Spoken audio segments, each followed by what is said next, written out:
I'm curious about the pool of molten steel that was found in the bottom of the towers. I am too. And Please tell me about it. Have you seen it? Well, not personally, but eyewitnesses there found huge pools of molten steel beneath the towers, and some scientists don't think that the collapse of the building could have melted all that steel. And physics professor analyzed some of the steel, and Stephen Jones, and he found evidence of thermate residue, which would explain how the buildings collapsed by means of pre-planted explosives. So, have you analyzed the steel for any of those residues? First of all, let's go back to your basic premise that there was a pool of molten steel. I know of absolutely nobody, and no eyewitness who said so. You'd get down below and you'd see molten steel running down the channel rails. Like you're in a foundry. Yeah, like lava. Like it was lava from a volcano. The fires got very intense down there and actually melted beams where it was molten steel that was being dug out. It's this fused element of steel, molten steel and concrete and all of these things all fused by the heat into one single element. And almost like a chunk of lava from Kilauea or Iceland, where they're very sharp but breakable shards on the end here. This 8-ton steel I-beam is 6 inches thick. It was selected to be preserved for future generations for the near-perfect horseshoe-like bend formed during the collapse. I found it hard to believe that it actually bent because of the size of it and how there's no cracks in the iron. It bent without almost a single crack in it. It takes thousands of degrees to bend steel like this. Typically you'd have buckling and tearing on the tension side, but there's no buckling at all. You saw steel, some of the thickest steel I've ever seen, bent like a pretzel. And you just couldn't imagine the force that took. Where the grapplers were pulling stuff out, big sections of iron that were literally on fire on the other end. They would hit the air and burst into flames, which was pretty spooky to see. There was even a point where you would create an air pocket by moving steel, fueling the fires underground, would ignite cars and cars would just blow up. But, you know, these underground fires were just like the fires of hell. This is how it's been since day one. Oh, it's unbelievable. And this is 6 weeks later, almost 6 weeks later. And as we get closer to the center of this, it gets hotter and hotter.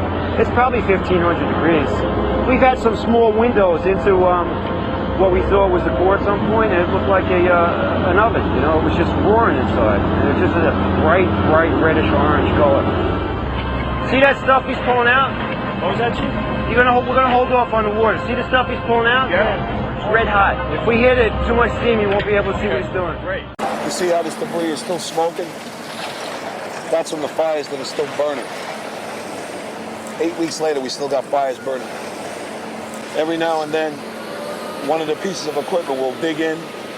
They'll open up a small area, the oxygen will rush in, and you'll get this plume of brown, black smoke coming up. That's because that fire just got more oxygen.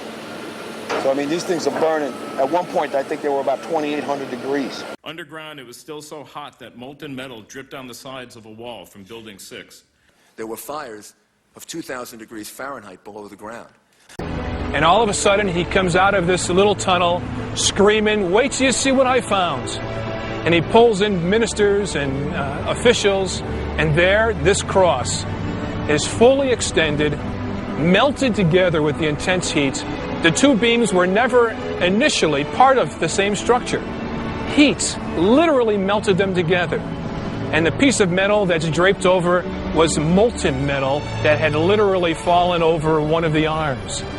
Steel-toed boots is one of the biggest things. Steel-toed boots? Steel-toed boots. Out still on the rubble, it's still, I believe, 1,100 degrees. The guy's boots just melt within a few hours. It was literally steaming. Your boots would melt in certain areas. That's how hot it was. The steel was coming out red in certain areas from the first couple of weeks at least. Go back to your basic premise that there was a pool of molten steel. I know of absolutely nobody, and no eyewitness who said so, nobody who's produced it. I was on the site, I was on the steel yards, so I don't know that that's so. There's video of melted it. around 2,600 degrees Fahrenheit. I think it's probably pretty difficult to get that kind of temperatures in a fire. So I don't know the basis. I can't address your question if I don't know the basis. Well, NASA pictures, thermal images showed those sorts of temperatures in the basement. Would you send them to me? Okay. My name is Mark, and I'm the individual who was questioning Dr. Gross, and he asked me to email to him those thermal images. When I approached him after his talk to get his email address for that purpose, he refused to provide it to me. I think this is important because it reveals the attitude of the NIST investigators, which is one of willful ignorance of what really happened on 9/11.